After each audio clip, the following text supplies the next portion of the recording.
Hello everyone, स्वागत करुछि सुगम academy को. So in this class we are going to discuss about 3 mark question for internal examination plus 2 second year arts economics.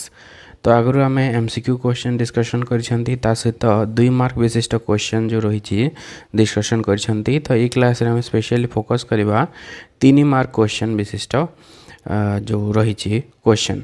Okay, so 3 mark basically आमर पार्थक्य दर्शाओ question माने आसी थाए distinguish between the to. तो से पार्थक्य दर्शाओ question आम किछिटा ए class रे discussion करबा. तो नोट्स अवेलेबल रहबो डिस्क्रिप्शन लिंक रे जो मन को आवश्यक से माने कांटेक्ट करि परिबे. ओके, तो फोन पे नंबर दिया हबो.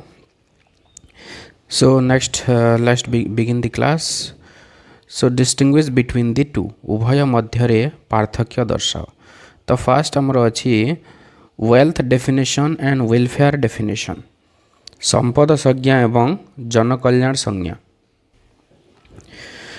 तो एमती पॉइंट वाइज आम लिखा. तो 3टी पॉइंट रहिबो किंबा 2टी पॉइंट भी हो पारे, किसी असुविधा नहीं. सो फर्स्ट हूँ संपद संज्ञा. Wealth definition of economics was given bye Adam Smith. अर्थशास्त्र संपद संज्ञा आडम स्मिथ देइछंती. ठीक एपटे सेमती लिखा जनकल्याण संज्ञा. Welfare definition of economics was given by Alfred Marshall. अर्थशास्त्र जनकल्याण संज्ञा अल्फ्रेड मार्शल देइछंती. 2 number point, this definition is explained in the book an inquiry into the nature and causes of wealth of nation. एही संज्ञा an inquiry into the nature and causes of wealth of nation बही रे वर्णित किंबा shortcut रे हमें wealth of nation लिखिले भी चलिबो. तो जो संपद संज्ञाटा ये बही रे लिखा है. ठीक से ही परी वेलफेयर डेफिनेशन को बही रे लिखा है. The definition was explain in the book principle of economics. Principle of economics बही रे वर्णित होइछि जनकल्याण संज्ञा जहाँ अल्फ्रेड मार्शल लिखिछंती. तो संपद संज्ञा अनुसार अर्थशास्त्र कौन? According to this definition economics is the subject which studies material wealth. एही संज्ञा अनुसार अर्थशास्त्र हेउछि एक विषय जहाँ केवल भौतिक संपदर अध्ययन करिथाय. भौतिक संपद को अध्ययन करिथाय बोली आडम स्मिथ कहिसंती तांकर संपद संज्ञा रे. ठीक सेमती जनकल्याण संज्ञा रे अल्फ्रेड मार्शल कहिसंती according to this definition economics is the subject which studies welfare. एही संज्ञा अनुसार अर्थशास्त्र हेउछि एक विषय जहाँ जनकल्याण को अध्ययन करिथाय. तो अल्फ्रेड मार्शल अनुसार जनकल्याण संज्ञा से कहिसंती कि अर्थशास्त्र कौन करे? जनकल्याण को अध्ययन करिथाय. किभली भाव में जनकल्याण अधिक भाव में प्रसार हो पारिबो सेति पई प्रचेष्टा करिथाय economics. So these are the difference between wealth definition and welfare definition. Next question जिबा growth definition and choice definition. अभिवृद्धि संज्ञा एवं चयन संज्ञा. अभिवृद्धि संज्ञा. Growth definition of economics was given by Harold Domar and Samuelson. Harold Domar एवं Samuelson अर्थशास्त्र अभिवृद्धि संज्ञा देइछंती. ठीक से चयन संज्ञा. Choice definition of economics was given by Lionel Robbins. अर्थशास्त्र चयन संज्ञा लियोनेल रॉबिन्स देइछंती. 2 नंबर पॉइंट को जिबा अभिवृद्धि संज्ञार. Economics studies how economic growth can be possible for a nation. तो अभिवृद्धि संज्ञा अनुसार कौन सी देशर अर्थनैतिक अभिवृद्धि किपरि संभव ताहा अर्थशास्त्र अध्ययन करिथाय बोली अभिवृद्धि संज्ञा रे कहा जाइछि. चयन संज्ञा रे सेमती economics studies human behaviour as relationship between ends and scarce means which have alternative uses according to this definition. एही संज्ञा अनुसार असीम अभाव एवं विकल्प व्यवहार थिबा दुर्लभ संबल मध्यरे थिबा संपर्क परिप्रेक्षी रे मनीषर आचरण अध्ययन करिथिबा विषय हेउछि अर्थशास्त्र. तो चयन संज्ञा अनुसार अर्थशास्त्र होछि एटा. अभिवृद्धि संज्ञा अनुसार आम देखिले अर्थनैतिक अभिवृद्धि किपरि संभव हेबो ताहा हेउछि हमर अर्थव्यवस्थार विषय. Okay, next necessary for life and necessary for efficiency. जीवन धारण निमित्त अत्यावश्यक अभाव, कार्य दक्षता निमित्त अत्यावश्यक अभाव. फास्ट आम देखिबा जीवन धारण निमित्त अत्यावश्यक अभाव. The want for the good which is essential for survival is called necessary for life. जो द्रव्य बंचिबा पाई अति आवश्यक से ही द्रव्य पाई अभाव हेउछि जीवन धारण निमित्त अत्यावश्यक अभाव. तार उदाहरण गुड़िक हूँ खाद्य वस्त्र बासगृह इत्यादि। The want for food cloth and shelter example of necessary for life. ठीक एपटे सेमती देखा कार्यदक्षता निमित्त अत्यावश्यक अभाव necessary for efficiency. Want for the good which is required to improve efficiency बढ़ाई कार्यदक्षता वृद्धि करने जो द्रव्य दरकार सही द्रव्य अभाव को कार्यदक्षता निमित्त अत्यावश्यक अभाव कहुए। एग्जांपल हो car for a doctor bicycle for a student are necessary for efficiency. डाक्तरंक पई कार छात्र पई साइकिल कार्यदक्षता निमित्त अत्यावश्यक अभाव। कारण जदि कार जदि डॉक्टर पाखे अच्छी तार कार्यदक्षता बढ़ी पार। स्टूडेंट पाखे जदि साइकिल अच्छी से जल्दी स्कूल कॉलेज जाई पारिबो तो तार किछिटा टाइम बंचिबो कार्यदक्षता वृद्धि हेबो। Okay so this is about necessary for life and necessary for efficiency. Next is आरामप्रद अभाव एवं विलास द्रव्य जनित अभाव। Want for comfort and want for luxury. First want for comfort. Want for the good which is necessary to make life pleasurable is called want for comfort। जो द्रव्य जीवन को आनंददायक करने जरूरी सही द्रव्य अभाव को आरामप्रद अभाव जोटा हमको आराम प्रदान करें आम जीवन को सरस सुंदर करें ताकि आरामप्रद अभाव। एग्जांपल हो want for fan TV fridge etcetera. Fan पाई अभाव टीवी पाई अभाव फ्रिज पाई अभाव ये सब आरामप्रद अभाव। ठीक से विलास द्रव्य जनित अभाव। Want for the good which is necessary to show own prestige और satisfy own conceit is called necessary for life. तो विलास द्रव्य जनित अभाव कौन? विलास द्रव्य जनित अभाव हो जो द्रव्य आमर आभिजात्य प्रदर्शन पाई तथा निजर अहमिका को संतुष्ट करने आवश्यक सही द्रव्य पाई अभाव होची विलास द्रव्य जनित अभाव। इधर इंग्लिशटा छाड़ी है तो सेमती लिखिदेवा आम। ओके जो द्रव्य अभिजात्य प्रदर्शन पाई आवश्यक किंबा निजर अहमिका को संतुष्ट करने आवश्यक सही द्रव्य पाई अभाव होची विलास द्रव्य जनित अभाव। एग्जांपल होची want for valuable ornaments car royal palace etcetera. मूल्यवान अलंकार कार राजकीय प्रसाद इत्यादि पाई अभाव ये सब होची विलास द्रव्य जनित अभाव। Next is free good and economic good. मुक्त द्रव्य एवं अर्थनैतिक द्रव्य। फर्स्ट होची हमर मुक्त द्रव्य the good which are freely available by nature we do not have to pay to use the good is called free good. जो द्रव्य प्रकृति द्वारा मुक्त भाव में मिली थाए एवं द्रव्य पाई पाउना देबाकू पड़े नाही ताहाकू मुक्त द्रव्य कहुए। हमको फ्री जोटा मिली थाए मुक्त भाव में जोटा मिली थाए ताहा होची मुक्त द्रव्य। Free good has value in use but has no value in exchange.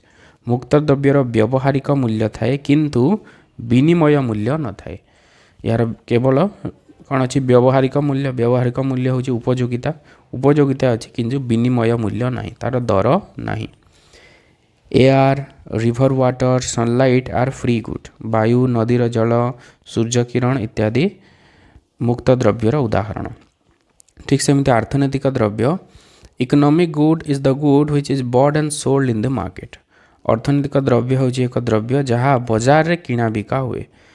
तो जहाँ भी सब बजार रे किना बिका हो जार गोटे दर रोचे से सब हूँ अर्थनैतिक द्रव्य। We have to pay price to use economic good. द्रव्य पाइबाकू हेले पाउना देबाकू पड़ी थाए। Economic good has both value in use and value in exchange. तो यार उभय रही वैल्यू इन यूज भी रही सहित वैल्यू इन एक्सचेंज रोचे। एग्जांपल माने सब हम कार फ्रिज कूलर मोटरसाइकिल ये सब हूँ हमर economic good. So these are the difference between free good and economic good. Next question को जीवा consumer goods and producer good. Consumer good उपभोग द्रव्य एवं उत्पादक द्रव्य। So what is consumer good? The good which is consume directly is called consumer good. जो द्रव्य प्रत्यक्ष भाव में उपभोग करा जाए ताहा होची उपभोग द्रव्य। सो consumer good satisfy human want directly. उपभोग द्रव्य मानवीय अभाव को सीधा सलख पूरण करि थाए। एग्जांपल होची पाउरुटी है ब्रेड टीवी कार सब आमर अभाव को प्रत्यक्ष भाव में पूरण करि थाए तेणु यह होची उपभोग द्रव्य। तो उत्पादक द्रव्य कौन? The good which is used in the production of another good is called producer good. जो द्रव्य अन्य द्रव्य उत्पादन रे व्यवहृत हुए ताकू उत्पादक द्रव्य कहुए। माने डायरेक्ट आम या उपभोग करूना ये अन्य द्रव्य उत्पादन रे साहाय्य करुछि माने उपभोग द्रव्य उत्पादन रे यह साहाय्य करिथाय सेतिपई परोक्ष भाव में मानवीय अभाव को पूर्ण करिथाय producer good helps in the production of consumer goods so it satisfy human want indirectly उत्पादक द्रव्य उपभोग द्रव्य उत्पादन रे साहाय्य करे तेणु परोक्ष भाव में अभाव को पूर्ण करिथाय एग्जांपल होची ट्रैक्टर मशीन सीमेंट कलर ये सब होची उत्पादक द्रव्य ट्रैक्टर जंत्रपाति सीमेंट रंग आयरन रड लुहा छड़ जहाँ अच्छी सब होची उत्पादक द्रव्य next question durable consumer goods perishable consumer good दीर्घस्थायी उपभोग द्रव्य क्षणस्थायी उपभोग द्रव्य तो प्रथम दीर्घस्थायी उपभोग द्रव्य कौन the consumer good which is not finished in one consumption can be consumed again and again for a long period is called durable consumer goods जो उपभोग द्रव्य थरे व्यवहार रे सरी जाए नहीं किंबा दीर्घ समय पर उपभोग करा जाई पारे ताहाकू दीर्घस्थायी उपभोग द्रव्य कहा जाए उदाहरण हो टीवी फैन कार ये सब हूँ दीर्घस्थायी उपभोग द्रव्य कारण थरे व्यवहार सरे ना आम बारंबार ताकू व्यवहार करि थाउ सेमती क्षणस्थायी उपभोग द्रव्य कौन perishable consumer good the consumer good which is finished in one consumption is called perishable consumer good जो उपभोग द्रव्य थरे व्यवहार कले सरी जाए ता क्षणस्थायी उपभोग द्रव्य एग्जांपल होची all types of food products जहाँ भी खाद्य पदार्थ अच्छी थरे व्यवहार कले सरी जाऊँगी सपोज पाउरुटी है आंब है थरे खाइले सरीगला तो थरे ही आम व्यवहार करिथाउ ताहा होची क्षणस्थायी उपभोग द्रव्य ठीक सेमिति दीर्घस्थायी उत्पादक द्रव्य एवं क्षणस्थायी उत्पादक द्रव्य दीर्घस्थायी उत्पादक द्रव्य कौन durable producer good is the producer good which can be used many times for the production of goods दीर्घस्थायी उत्पादक द्रव्य एक उत्पादक द्रव्य जहाँ द्रव्य उत्पादन पाई बहुत थर व्यवहार करा जाई पारे जेमती ट्रैक्टर है मेसीन है द्रव्य उत्पादन पाई आम बहुत थर व्यवहार करि पारिबा माने थरे व्यवहार सरीजीव नाही ताहा होची दीर्घस्थायी उत्पादक द्रव्य ठीक सेमती उत्पादक द्रव्य मध्य गोटे अच्छी क्षणस्थायी उत्पादक द्रव्य perishable producer good is the good which is finished in once use for the production क्षणस्थायी उत्पादक द्रव्य एक द्रव्य जहाँ उत्पादन पाई थरे व्यवहार सरी जाए जमती सीमेंट है गोटे घर जदि व्यवहार कले सरीगला कलर रंग है थरे व्यवहार कले सरला आयरन रड भी सेमती थरे व्यवहार कले सरला तो ये सब हूँ आमर क्षणस्थायी उत्पादक द्रव्य नेक्स्ट हूँ आमर मटेरियल गुड भौतिक द्रव्य नॉन मटेरियल गुड अभौतिक द्रव्य तो भौतिक द्रव्य कौन fast the good which has shape and size can be seen can be touched is called material good जो द्रव्यर आकार एवं आकृति थाए देखी हुए एवं छुई हुए ताहा भौतिक द्रव्य for example pen duster motorcycle जिते भी आम मैक्सिमम द्रव्य देखुचे सब हूँ भौतिक द्रव्य जहाँ को आम देखिपर छुई पार जार आकार प्रकार अच्छी आकार आकृति जार अच्छी से सब हूँ भौतिक द्रव्य तो अभौतिक द्रव्य कौन the good which has no shape and size can not be seen can not be touch is called non material good जो द्रव्यर आकार एवं आकृति नहीं देखी हुए ना बा छुई हुए ना ताहा अभौतिक द्रव्य तो अभौतिक द्रव्यर कौन एग्जांपल रही जार माने आकार नहीं आकृति नहीं आम देखिपर ना छुई पार ना जिते प्रकार सब सेवा अच्छी all types of services like service of doctor teacher engineer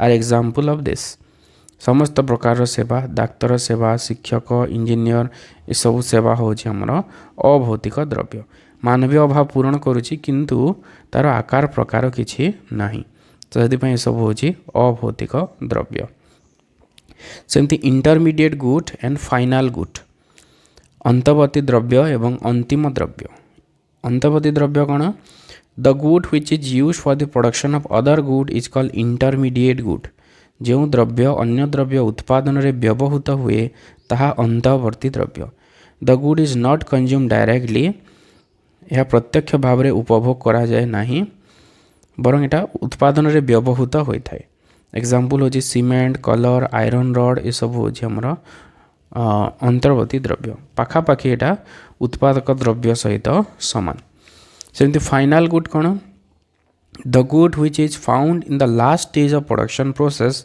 is called final good. जो द्रव्य उत्पादन पर्यायर शेष में मिली थाए लास्ट को जोटा आम पाँच ताहाकू अंतिम द्रव्य हुआ जाए। The good is consume directly. अंतिम द्रव्यटा डायरेक्टली आम उपभोग करि थाउ जेमती पोशाक है पाउरुटी टीवी ये सब हूँ अंतिम द्रव्य। जदि आम अटा गोटे पाउरुटी फैक्ट्री जदि नहीं जावा अटाटा गोटे हो कौन अंतर्वर्ती द्रव्य हम आ पाउरुटी हो अंतिम द्रव्य कारण अंतर्वर्ती द्रव्यटा व्यवहार हो पाउरुटी उत्पादन होगापाई पाउरुटी लास्ट को आमको मिलूँ तो पाउरुटी हो अंतिम द्रव्य एवं अटाटा हो अंतर्वर्ती द्रव्य। ओके नेक्स्ट तापर private good and public good. Private good and public good घरोई द्रव्य एवं सर्वसाधारण द्रव्य। घरोई द्रव्य कौन the good which is own by an individual household और institution is called private good.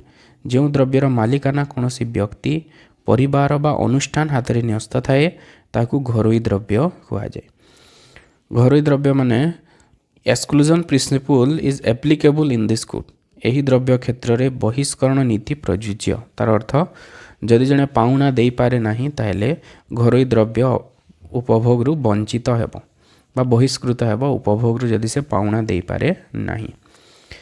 आ गोटे पॉइंट अच्छी the consumers are rival to each other. यही माने घरोई द्रव्य क्षेत्र में उपभोक्ता माने परस्पर प्रतियोगी जड़े जदि बेसी उपभोग करदेला आउ जन भाई उपभोग कमिज। ओके घरोई द्रव्य क्षेत्र एग्जाम्पल होचे मोटर कार टीवी फ्रिज ये सब होचे घरोई द्रव्य। सेमती सर्वसाधारण द्रव्य the good which is own by the public is called public good. जो द्रव्यर मालिकाना सर्वसाधारण हाथ में न्यस्त थाए ताहा होची सर्वसाधारण द्रव्य। जेमती आमर रोड है पोखरी जंगल ये सब होची सर्वसाधारण द्रव्य। Exclusion principle is not applicable in this good. यही द्रव्य क्षेत्र में बहिष्करण नीति प्रযোज्य नुहे। The consumers are rival to each other non rival to each other. उपभोक्ता माने परस्पर प्रतियोगी नुहंती। तो सर्वसाधारण द्रव्य क्षेत्र में उपभोक्ता माने परस्पर प्रतियोगी नुहंती से माने तांको भितर प्रतियोगिता करी न थांती अर्थात जनकर उपभोग आउ जनकर उपभोग को प्रभाव पकाए नहीं। जेमती हम रास्ता पोखरी जंगल रास्ता जदि जड़े व्यवहार कले आउ जनक पई सरी जाए नहीं। सो this is the first part of question discussion. Second part रे आउ किछिटा क्वेश्चंस हमें डिस्कशन करिबा। So thanks for watching this video.